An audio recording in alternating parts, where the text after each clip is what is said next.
got loyalty, got royalty inside my DNA. Hope you had a fantastic weekend. Welcome into the Sacramento Kings podcast presented by Hoop Ball. I am your host, Damien Barling. I thank you so much for downloading, streaming. Thank you so much for listening. And most of all, I thank you so much for subscribing. If you're not a subscriber yet, man, what are you waiting for? Basketball season is here. We got actual games in the books. Now, preseason games, but still, we've got actual basketball here to talk about. We don't want you to miss a single episode. We've got the preseason game coming up at the Golden One Center on Thursday. You don't want to miss out on that. Various conversations. I got to get Brewski back on the show with me here. We're going to have guests all throughout the season. So if you're a Sacramento Kings fan, and I assume if you're listening to this, you very much are, make sure you tell all your other friends, share it on social media, Twitter, Facebook, all of your Facebook groups. Make sure everybody knows about the Sacramento Kings podcast presented by Hoop Ball here with your man, Damien Barling. Again, greatly appreciate you listening. The Sacramento Kings coming back from India. Long flight back from India with a 0 in the win column. 0 for 2 against the Indiana Pacers. I don't think anybody is looking at this as a, oh my gosh, what does this all mean? Of course, maybe there are some people that are, but we have real basketball in front of us. We could talk a little bit about what we saw. I think there are a couple of things that are very much worth pointing out before we dive into the actual games. One, the Sacramento Kings had 2.5 practices before they headed to India. I don't think they did a lot of practicing when they got to India other than maybe a brief shoot around the day before or the day of the first game and perhaps a practice the day before. And I'm not even confident that happened. I think they were taking in, there was a lot of significance to this trip and we're all aware of it. There was much greater significance far outside preseason games.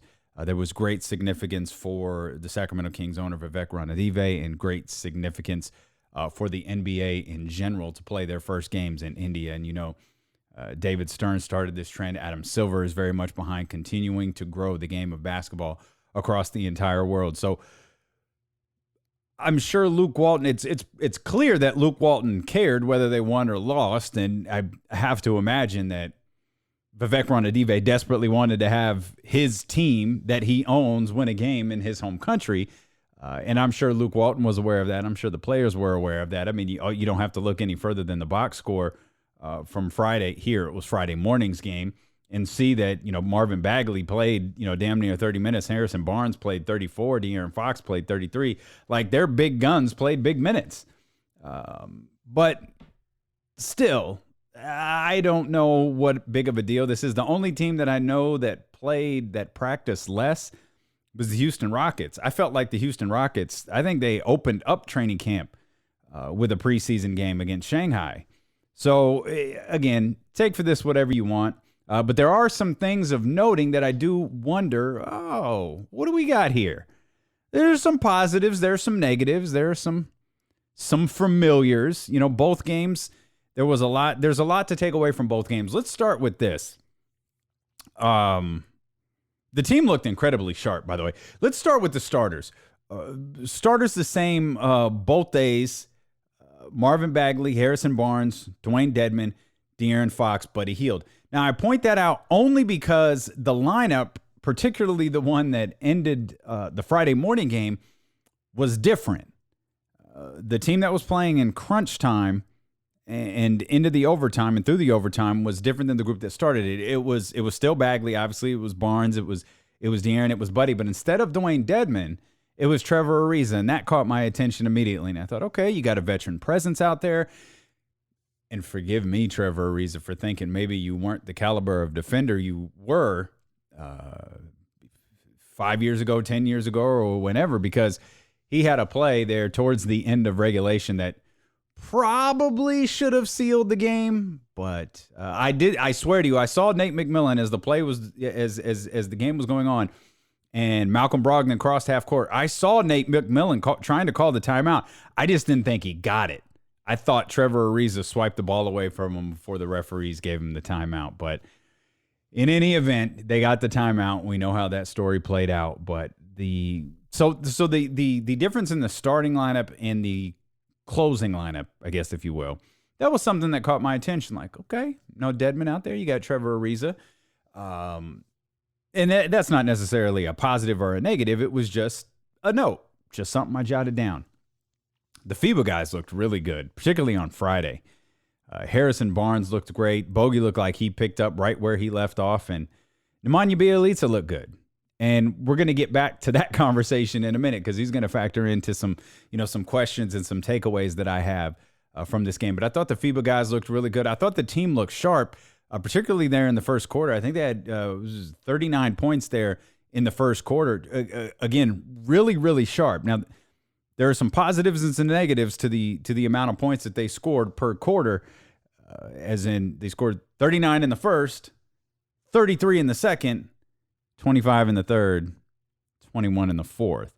So from quarter one to quarter four, they decreased. Similar with the game on Saturday, from quarter one, headed into the fourth quarter, they decreased. They were down quite a bit. The game was over in the fourth quarter. The Kings scored 34 points, the Kings scored 27 points in the fourth quarter. But through quarter one all the way to three, it was 30, 29, 20. So you saw that decrease again, and it goes back to the conversation that we had about, Luke Walton talking about we could play faster than they played last year. Like, there's another gear that this team can hit. Like, oh, great. Because they played really fast last year. The pace of the game was there. They were wearing teams out. But it also appears, if you look at the way that the wins accumulated in the first part of the season versus the way they accumulated in the second part of the season, not only did they wear their teammates out, but perhaps they wore themselves out. And I thought Friday's game, the first game against the Pacers in India, was a perfect microcosm of last season, where you saw a ferocious start. Defensively, no, they weren't good. But it was like, they put up 39 points. Then you had Yogi hitting that ridiculous shot at the end of the first half, which sent their total of points to 72. So you're looking at, first half of the season, 72 points. Man, Luke Walton wasn't playing. Luke Walton was dead serious. He was talking about getting to 35 threes a game. They got to 36 in that game. It took overtime, but they got to 36. So you start to, you take what you heard from Luke Walton, you take what you saw last season, you watch the first half of Kings basketball, and you think, we got something here. He was right. This team can still play fast.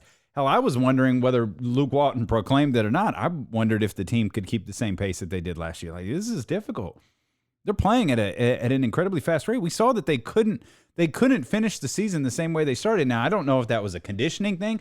I don't know if that was a film thing because, I don't know if you're aware of this, but there's a bunch of other teams in the league with a bunch of other coaches who get paid to study the other team. So I didn't know if it was, the Kings kind of wore themselves out or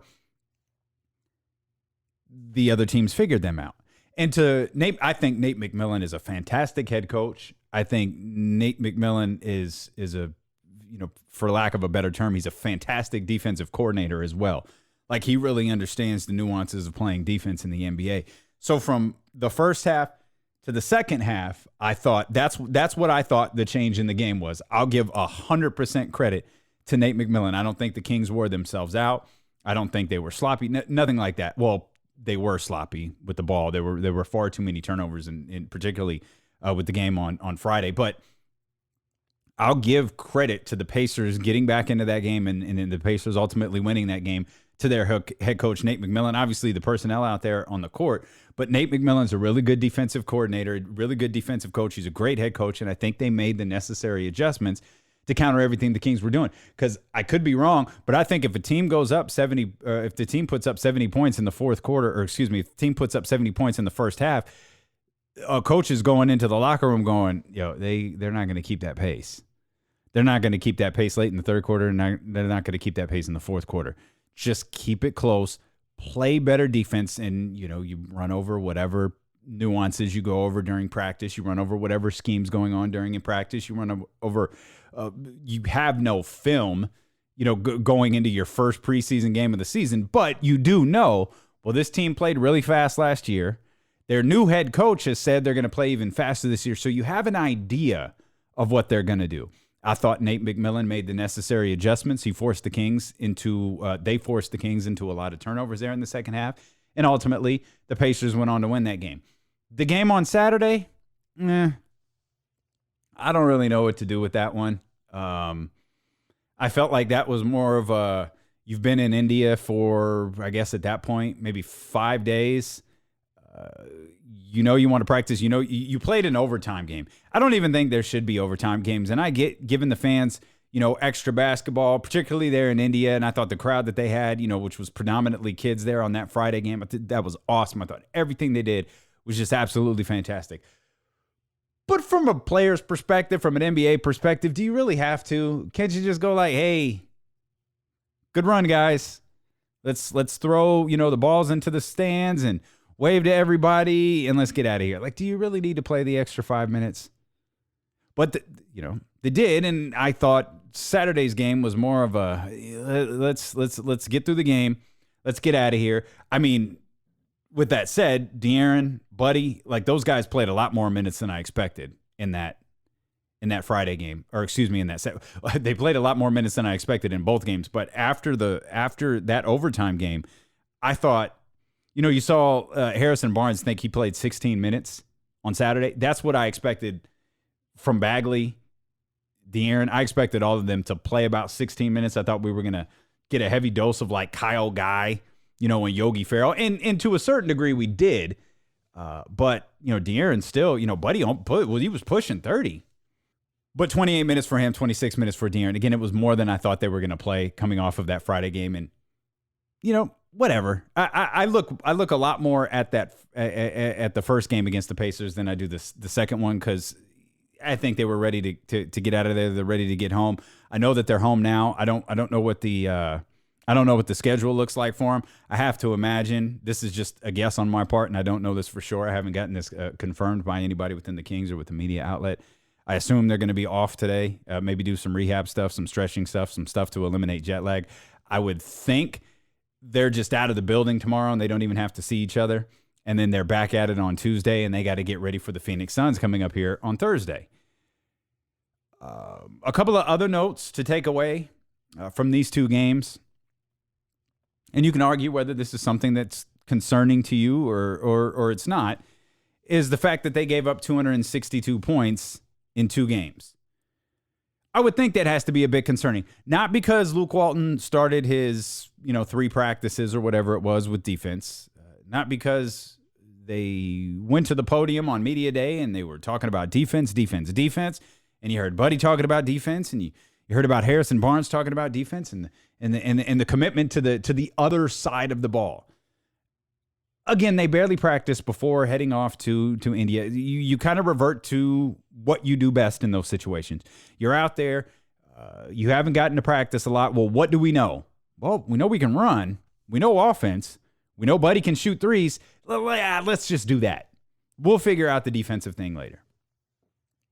But still, you look at giving up 130 points and 132 points on consecutive days, that's a lot of points. It's one thing to give up 132 when you're scoring 131. It's another thing to give up 130 when you're scoring 106. That's bad defense. That's bad offense. That's just a bad night of basketball. Some other concerns, far more than the amount of points that they gave up. One bigger concern for me is that they were out-rebounded by 17 on Friday, and they were out-rebounded by 16 on Saturday. There was not a double-digit rebounder in sight, and that's a problem. It's a problem with Marvin Bagley. It's a problem for Dwayne Dedmon. I have to believe that, the starting lineup that we saw in both of these games is going to be the starting lineup that we see in game number 1 of the regular season. And I need to see Marvin Bagley have double-digit rebounds. Because if he doesn't, and Dwayne Dedmon doesn't, then some of y'all are going to have to be mad at him, because this is what you hated about Willie Cauley-Stein, right? You hated Willie's ability, and I know I hated this. I'm still fascinated by, Willie being able to jump out of the gym to catch an alley-oop. But it's like he's stuck in mud, if you will, to get a rebound. I've always been fascinated by that. If you're not able to have a 4 or a 5 get double-digit rebounds, I have to imagine some of you are going to be pretty upset with that. I think Marvin Bagley is a double-double guy. I said it in the middle of last year. I said it, when he was regularly, playing 30 minutes a game and getting, 20 plus and 12 rebounds. Hey, this is what this guy does. You've been wondering who was going to be the player to replace DeMarcus Cousins' numbers. Well, there it is. Marvin Bagley is going to be able to replace DeMarcus Cousins' numbers. He's a potential all-star on this team. He's one of 3 potential all-stars on this team. It's going to be difficult. It's really, really difficult to make the all-star team in the West, and I wonder if Marvin Bagley has the best shot just because of the position that he plays. But 5 rebounds ain't going to do it. So that's a bigger concern to me than the turnovers, because that's going to happen. Hopefully it doesn't happen regularly, and you have to believe as the season goes on that your team becomes more disciplined rather than less disciplined, and those 22 turnovers become 12, over a stretch of time. And then those 22s or those 18s or whatever, those are few and far between. But the bigger concern that I had was rebounding, not just not having a double-digit rebounder, but the volume in which they were out-rebounded on both nights, or in our case, on the West Coast, both mornings against the Indiana Pacers. Again, out-rebounded by 17 and out-rebounded by 16. I do have concerns about the decrease in scoring from each quarter. As I said, I'll give Nate McMillan and the Indiana Pacers a lot of credit for what they did on Friday to make adjustments to what they did in that first game to make adjustments, because I think that really accounts for the decrease in scoring that we saw.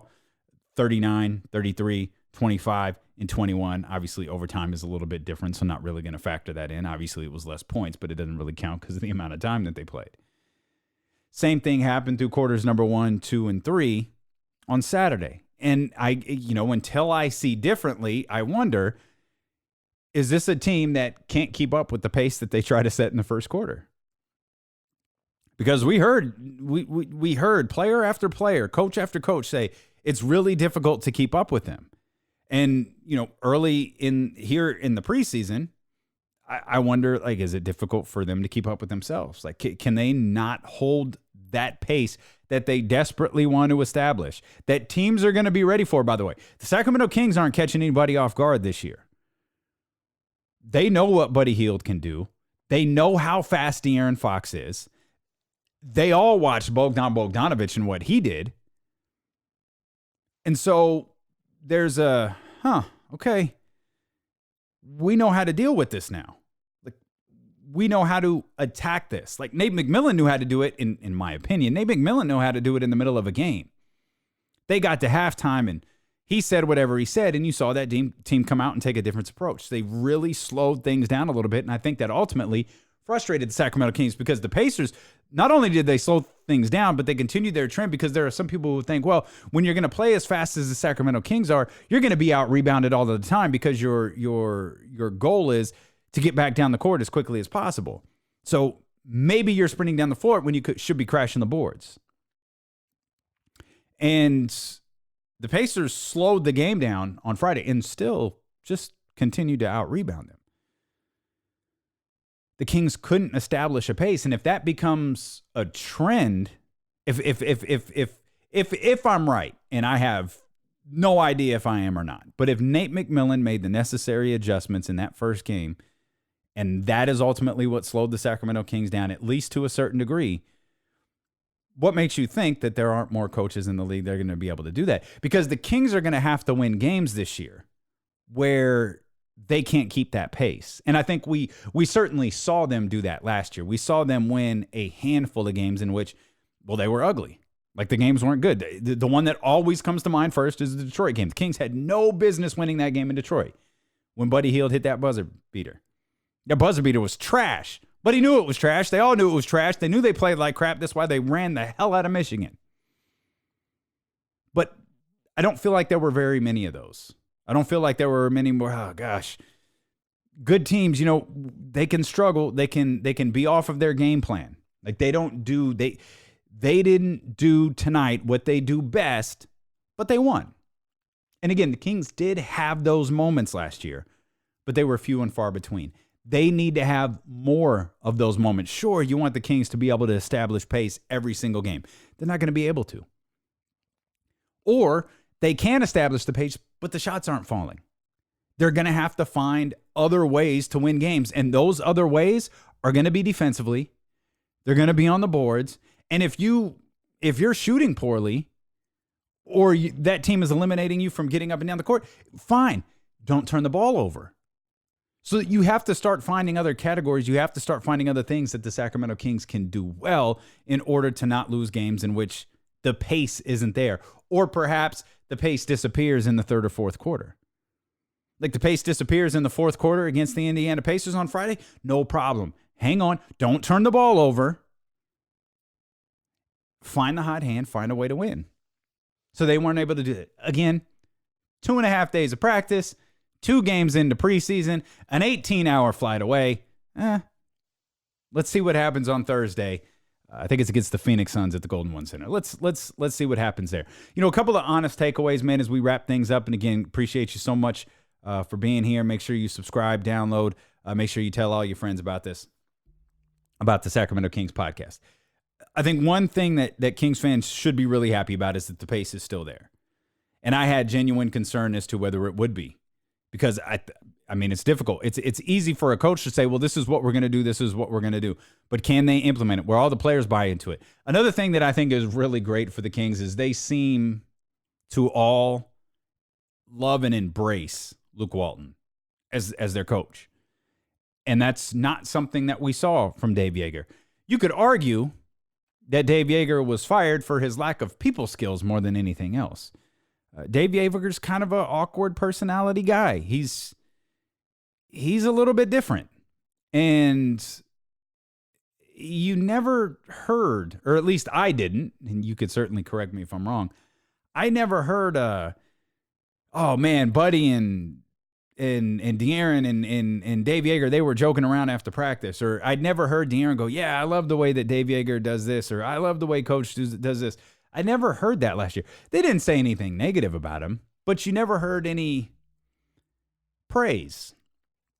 Now, perhaps, like I know that, and you know that, which means every other media member in Sacramento knows that. So when those questions are thrown out there during media day or interview time, perhaps that's why. Because you're trying to get that soundbite that we haven't gotten before. You're trying to get Bagley or De'Aaron or anybody to talk about, oh, no, we love Luke Walton. We love the system that he has. We love the relationship that he's established with us. We've loved our time together, our team dinners, all of that stuff. Like you're getting those messages from players that you didn't get before. And I do think that matters.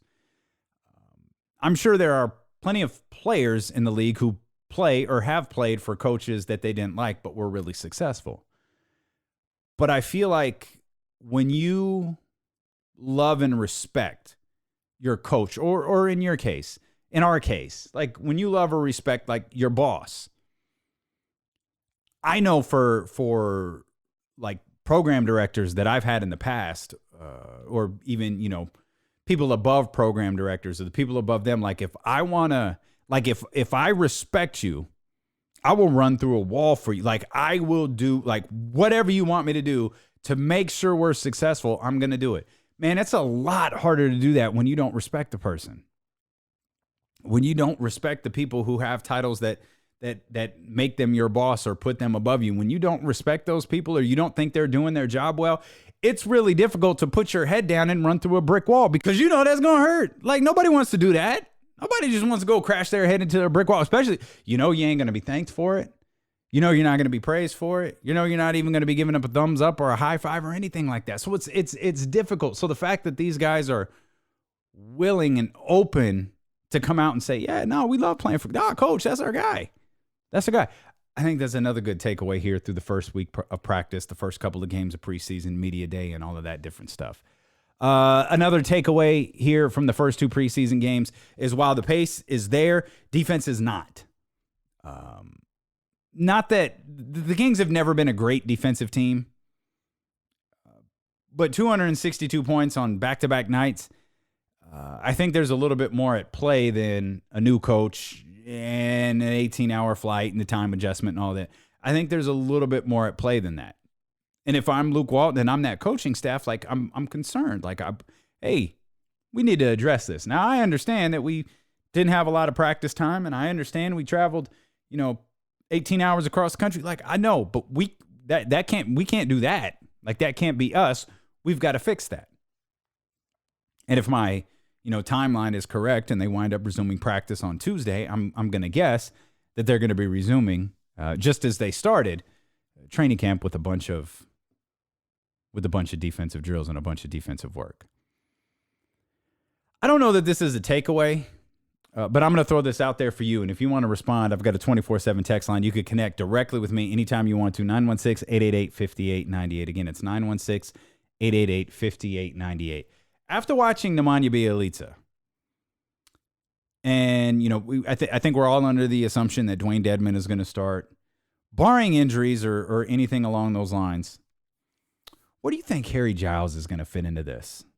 Because I don't think we don't have a clear, like, this is why Harry Giles didn't go to India. Now, we speculated, like, oh, if Harry Giles, because I heard people write, I think somebody asked, Jason Jones on The Athletic did a Q&A for Kings fans, and I think someone asked him about Harry Giles, and he said, my guess is if, Harry wasn't going to play, why bother taking him to India, let him stay here and get healthy? And my thought was, no. Like, if you knew Harry wasn't going to play, like, that's one thing. But this trip is a really big deal. And I don't think I can overstate that. Like, those pictures that the team took in front of the Taj Mahal, I'm going to be guessing they're going to hang around the practice facility for a long time. Like, you may see, you may see those pictures hanging at the Golden One Center. You're going to see video features on it all year. Probably at the, very beginning of the year, you're going to hear NBA, NBA on TNT and ESPN NBA's crew. You're going to hear them talk about the Kings trip to India because it was the first one. You're going to hear them talk about it from the Pacers' perspective as well. But we know that Vivek Ranadive was the one behind this. And Harry Giles wasn't a part of it. Now, I don't think Harry Giles was left here like, oh, man, we're done with Harry, dude. Just stay here. Like, no, I don't think that was the case. I think there might be some concern about what I don't know if it's his knee. I think they said there was an MRI on his knee, or if it's his thigh, or if this is dating back to what happened in March, or, this is just some residuals from injuries that he's had in the past. Like, I'm not really sure what it is, and I'm not sure that the Kings are sure. And that leaves me confused and concerned.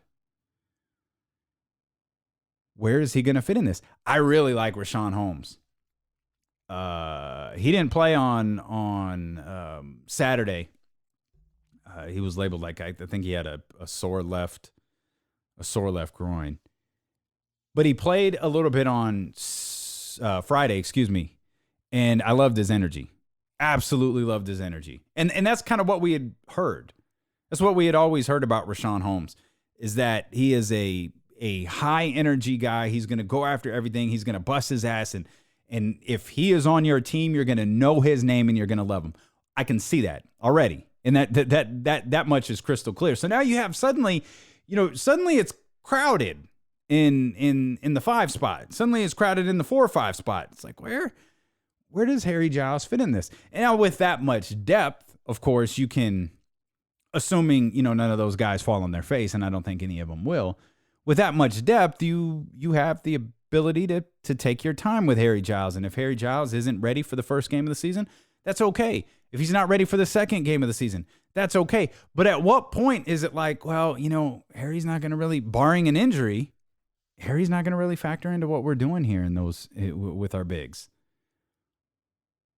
And it's easy for me to ask all of these questions because Harry Giles didn't play. Like, he didn't play, he didn't travel. He wasn't a part of anything that we saw on social media. So it's really easy to ask these questions now. These questions may all be answered and eliminated by Thursday. But I have concerns just because it seems like no one's really just out and out telling us what's going on with Harry Giles. And you could correct me if I'm wrong. I don't think anybody flat out said why Harry isn't going to India, other than he's going to, stay back in rehab or something. I don't even know that they said that. I don't know if those just weren't, conclusions that we drew, or maybe different media asked questions and it was just kind of thrown out there. Yeah, he's going to stay back and get healthy. Okay, like healthy from March? Or healthy from like 3 years ago? Because he thought he was ready to go. He said on media day, I'm ready to go. How much has Harry practiced over the course of the last few days? I have so many questions, so many of them center around Harry Giles. But they'll be answered in time. They'll be answered as the week progresses. I had mentioned here as we started the show, I'm going to try to get Aaron Brewski on with me here sometime this week. Also, with the game Thursday, I'm thinking this was my plan during the regular season. With on game nights, I would try to get a podcast out that night so you would have something to listen to either shortly after the conclusion of the game or first thing the next morning. You could get your thoughts on the Sacramento Kings. I might experiment with that coming up this Thursday. So again, make sure you subscribe. If you are a subscriber, make sure you rate and review the show as well. It takes a split second to hit those 5 stars on Apple Podcasts. It takes about a minute or two if you want to leave a review. Either way, we'd greatly appreciate it. I know a ton of you are listening on Apple Podcasts and you haven't hit those 5 stars yet. I don't know what you're waiting for. We got an archive of shows that you can go listen to and catch up on here before the regular season gets here. Because once the regular season gets here, man, we are off and running. So it's really important to subscribe, rate, and review, particularly there on Apple Podcast. Again, tell all your friends. If you want to connect with the show, there's many ways you could do it. The best way, 24/7 text line, 916-888-5898 comes directly to me, comes directly to my phone, 916-888-5898. Of course, you can connect on social media as well at Damien Barling on Twitter, Damien Barling on Instagram, Damien Barling on Facebook as well. If you're into daily sports talk outside the realm of the Sacramento Kings, you can check out the podcast with Damien Barling on these very same podcast platforms. Wherever you are listening to this podcast, whether it's Google Play, Spotify, iHeart, Podbean, Apple Podcast, you can listen to the podcast with Damien Barling. Just search my name and you'll have no trouble finding it. Appreciate you so much for listening here to the Sacramento Kings podcast presented by Hoop Ball and the Hoop Ball Podcast Network. We'll see you next time.